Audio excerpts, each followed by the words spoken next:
here we are. This is our reconstruction of a frontline First World War trench, and for millions of men on both sides, the trenches, living in the trenches, became a fact of life during the years 1914, 1918, as the trenches stretched all the way from the North Sea coast, Newport in Belgium, right the way down across Europe, down to the Swiss border.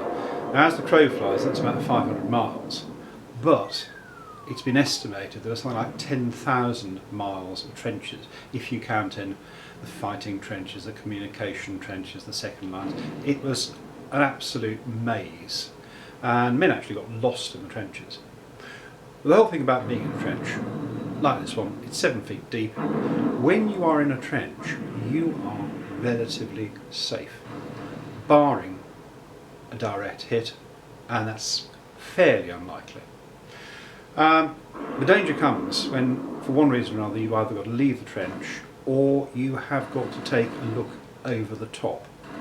So there's something happening in here, something happening out in no man's land, and you need to give it an eyeball, find out what's going on.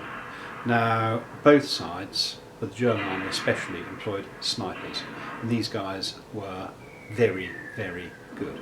So the slightest tip of a steel helmet, any sort of movement over the top of the trench would attract their attention with deadly consequences.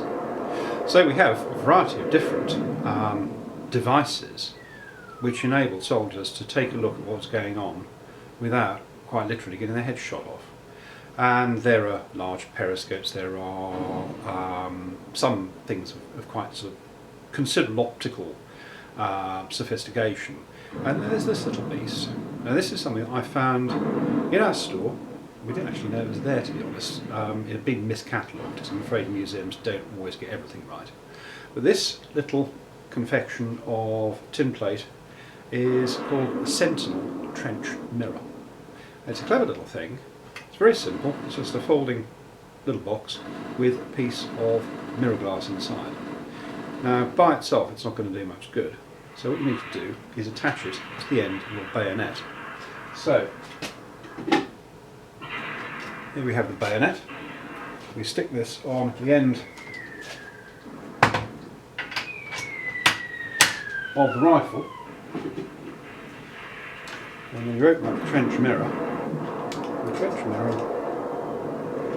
just fits onto the end of the bayonet blade. Now, the way you use it is you hoist it up in the air. You're obviously facing it back towards the enemy, and you can actually hoist it up, and you can have a good look around, see what's happening out in no man's land in considerable safety. It's rather neat, very cheap, very simple, capable of mass production, might just save your life.